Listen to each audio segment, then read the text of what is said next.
Okay. So Everything's good. Everything is good. good, okay. Next are the minutes. Are there any changes in the minutes? I don't have minutes. Could I have a motion to accept them as printed? Good, all right. The financial managers report, where, oh, there she is. Yes.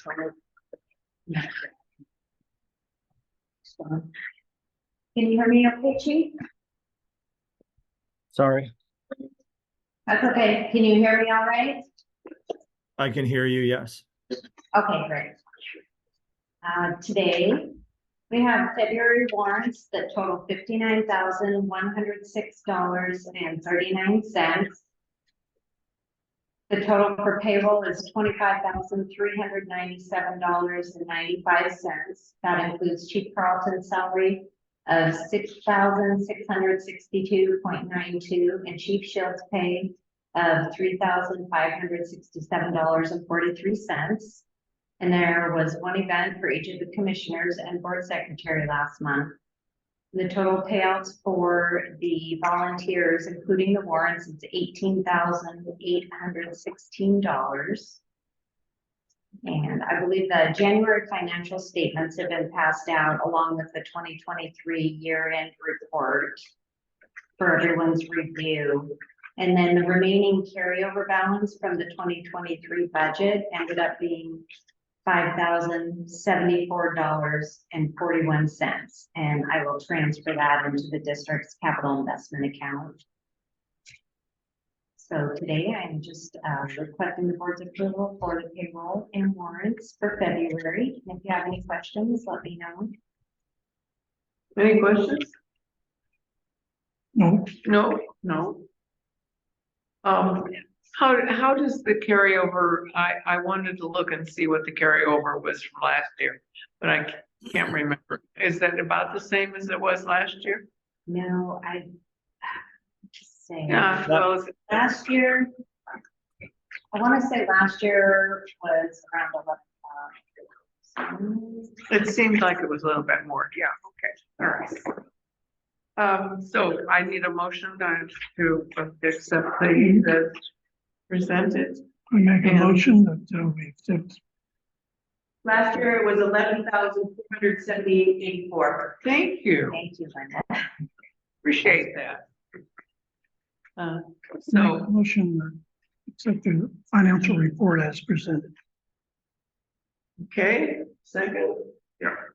All right, it's been moved and seconded that we pay the warrants of $59,106.39 and $25,397.95 for payroll. And it has passed. Okay, And then I just have just a real quick budget update. As of January 31st, 2024, we currently have 93.78% left of the budget. And that is compared to 94.08% the year prior. any questions? No, Okay, thank you, Patty. Is that the end of it? Let me see. I think I am next on the agenda under E, Point Roberts Hospital District. Right, okay. Like to move into that. When we were budgeting for the 2024 annual year, we had discussed in planning right around estimating a 5% budget increase for the hospital district. Just it was unknown because we didn't have the CPI for the consumer price index was as of December of 2023. I was able to get that. It was actually ended up being 4.4% from a year ago instead of the 5%. Oh, So it's a difference of $112.67 from 4.4%, which if we go with the CPI, which is what we normally do, except for last year, we did have it be a little less because the CPI was so high. right. It made such a jump. Yes. Yeah. But if the board chooses to go with the 4.4%, it would be an annual increase of $826.26. And it would bring the rent to $19,604.87 for this year. Okay, and have they been notified or not yet until we Chief- approve it? Chief contacted them or emailed them, I believe, if I'm not mistaken, towards the end of last year, estimating the 5%. And I usually invoice them in March, so Oh, it'll be just a little bit less. Okay, Huge like that. good. Thank you. Any questions? Nope. These two guys don't talk. Okay, Did you want the 4.4%? Right, so that's- Okay, I just wanted to verify. yes, Okay. let's go ahead with the 4% as suggested. Okay, Yes. I will do that. Thank you.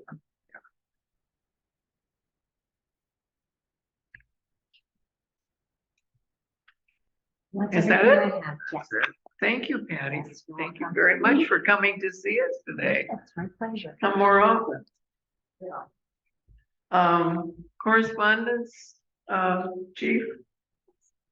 I don't have any correspondence to reference. I'll go over some things in my chief's report. Okay.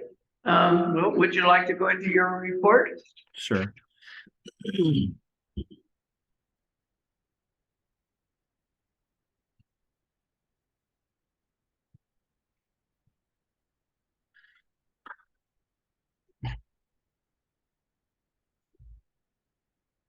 Can everybody see that?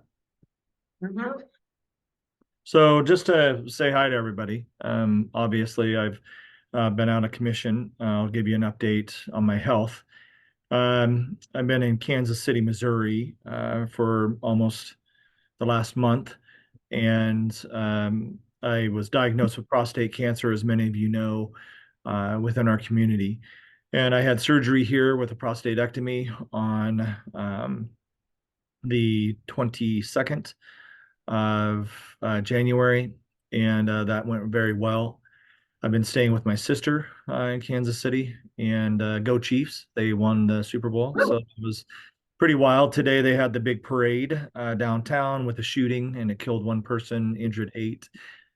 So that was kind of a negative to the end of being Super Bowl champions. But my recovery is going very well. I'll be returning on the 17th, this coming up Saturday. I'll still not be able to do much and still be on sick leave, most likely through the end of March. It's a minimum of 6 weeks to 8 weeks that they don't want me doing much. I have 6 holes in my belly from the surgery.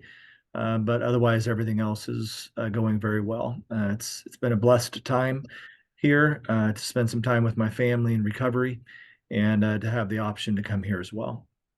So just want to let everybody know I've been missing the community. I've been missing the agency. I'm ready to get back and see some familiar faces. I want to thank Chief Shields for his candor in overseeing the agency in my absence thus far, and all the volunteers as well that have stepped up to provide the coverage for the community.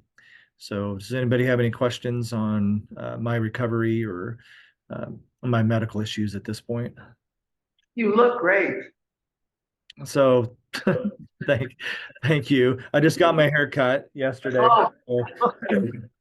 Just, yeah, so I grew a beard for a little period of time. So that was interesting. Never had a beard.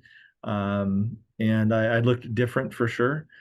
And but I shaved it off. So getting ready to come back home. So again, I'll be back home on Saturday, and then I'll be on point from that point forwards. But we'll still need some coverage. I may need to. I'm going to have to watch the budget because there is extended expenditures because of my absence and the coverage that is needed for the community. So we may need to discuss that at a later date this year.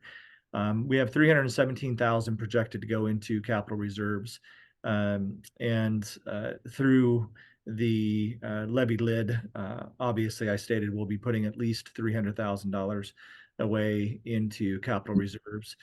So we may have to bring some of that 17,000 back depending on how the budget goes throughout the year to cover some of the costs from my absence and the necessity of medical and fire coverage during my absence during this period. So right now we're doing fine, and we'll see how the budget goes the rest of the year. But minimally, we'll be putting away 300,000 for sure. So that conversation could be had later if necessary. Just want to put that on the table. Thank you. So right now, Chief's report for February. Does somebody have a question? No, No? Okay. Chief Officer report for February 2024 for January. RFPs. So the bid went out for the Welcome Home vehicle. It was published last Sunday. We'll be receiving bids up to the 26th of this month until 1 p.m. on the 26th, where at such time we'll be opening the bids at 3 p.m. That day to take a look and to see who came in with bids and at what cost. At that point, a bid will be chosen, but we also have the right to deny all bids or to refuse all bids if we don't like the bid itself. So those are in the bid documents. All of that's been guided by our legal counsel, Brian Snur. So I've had two people ask me for bid documents, the Toyota dealership out of Bellingham, and also a private dealership who has a van. It's actually an ADA van that they have, but it's a year old. And we're not looking for an ADA van at this time. We don't project any difficulties with a wheelchair or anything like that if we need to pick somebody up. So it's a Toyota Sienna hybrid. All-wheel drive is what we're going to be hopefully purchasing here in the future. Along with that, I'll be publishing out to the community for some drivers and for people that may be interested to become part of that program. I understand the Circle of Care is interested in having a discussion, potentially collaborating with that van to assist other community members as well.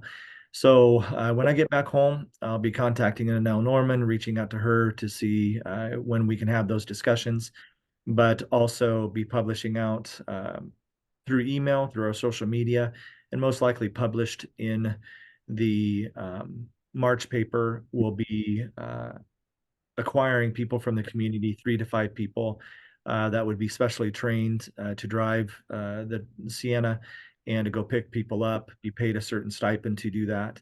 But they'll have to go through some internal training prior to that for insurance purposes. So that's just something to put on the radar as well. AFG grants for the ambulance and radios are being submitted again. I'll be going over the narratives with our grant writer coming up in the next week. I have a meeting with them, I believe, on Monday, and then be looking at that. Now, the radios have changed. That's why they're an asterisk at the end of that. The radios have changed, meaning AFG will no longer provide funding for mobile radios in our vehicles or base station radios. The only thing that AFG will fund this year, which is different than last year, is the portable radios that are carried by firefighters on themselves, on their person during events. So that's going to extend out the cost that if we're lucky enough, favorable enough to get a grant this year, either for the ambulance radios or both, that if we got the radio grant, we would probably be putting out, I'd have to say, I don't know, the ballpark, it was a $350 some thousand grant last year. So if we only get half the radios that we're looking for, we could be potentially putting out 100,000 to replace our mobile radios, which are in all the fire trucks, ambulances, and staff vehicles. Since AFG is not going to be funding those this year. That discussion will have to come up if we're lucky enough to get the radios grant. If we continue to not be serviced with a grant through AFG for the radios, at some point, we're going to have that discussion to potentially start replacing probably over time some of the radios that we have, because otherwise it's a $300,000+ venture at that. So that's where we're at there. There's nothing to report as far as I understand on any of the apparatus. We have 47 members, 32 Canadian, 12 Point Roberts members, 3 county. We have 3 paramedics on staff, I being one of those. We have 9 EMTs, of which 5 advanced EMTs are on staff. We have 1 nurse, 1 ambassador, and of the 47 members, 36 of those are firefighters. For the month of January, we had 2,857 volunteer hours. Payroll, if everyone was getting paid, was 20,805. Combined chief hours, I worked 160 hours, which some of those have been sick leave, obviously. Assistant Chief Shields worked 135 hours for a total of 295 hours. We had a busy month in January. We had 42 incidents. We had 5 EMS calls, 4 no transports. We transported 1 patient down to St. Joseph's. We had 10 home health care visits. We had 10 public service classifications, and we had 17 calls in the fire classification. 1 permitted burn. We had 3 false alarms. We had 2 power line incidents as well. We had 5 gas leak calls. Those surrounded the gas smell in the community last month, and that was from the release in Canada. We were dispatched to 1 wrong address. We had 5 water problems from freezing pipes and those thawing out and also causing problems in residential structures. So that would be the completion of my chief's report for the month of February for January of 2024. Do I have any questions? Oh, Nothing? nothing. Okay. No question. Thank you. Thank you for your time. Can we wish you a belated happy birthday? I was in recovery, and yes, February 1st was my birthday, and I turned 53 years old this year. So having prostate cancer, having to go through surgery, and moving through that recovery during my birthday, it was definitely different this year, and put a different meaning for sure on life, what's important in life, and the commitment that I have to serving others. So it's been very positive. It's been very positive. And like I said, I look forward to coming home, getting back into the community and seeing the members. Well, we'll be glad to see you. Do you have a picture with your beard and a mugshot? That may take some money exchange. I'm not bribing you or anything like that, just for the record, but I may not share that until my retirement. Yeah, but I looked pretty good. I'll say that I kind of liked it, but it got to the point where I needed to shave it off again. So, but I want to thank all of you for helping take care of the district in my absence as well. Patty, Linda, everybody, the commissioners, thank you so much for being there and for helping John be successful in his endeavors of running the district in my absence too. So thank you for all your support through this time. You're welcome. Okay, anything else, Chief? That's all I have at this point. Okay. We don't have any unfinished business, Not do that I'm we? aware of. Okay. And no new business. This is a dull day. Okay, well, then I would entertain a motion for adjournment. Oh, do you have anything, Patty? I mean, not Patty, you. No, I'm good. I'm all good. Thank you. Okay. John, anything? No. Okay. Sure. All right. Linda, I was going to ask a question. Sure. Were you did you bring the additional minutes today? Yeah, and they're Okay. all signed for the Okay. last 3 months, October, November, December. Perfect. So just to let you, the general public know, we'll be finishing out the meeting minutes for 2023 on the website, and those will be archived out at that point, maintaining access on our website. And then also the videos of our commissioners' meetings are published on our website as well. And we run a few weeks behind, depending on the availability of our webmaster to merge the video and create that video for us. So thank you for your patience. And if you need any further information, please contact myself or Linda if you need anything further that's not found on the website. Thank you. Nothing else. Okay. We're adjourned. Yeah. Well, this is 4:28. 4:28. Hey, Chief, take care of yourself, okay? Get better, okay? Just get better. We'll see you soon.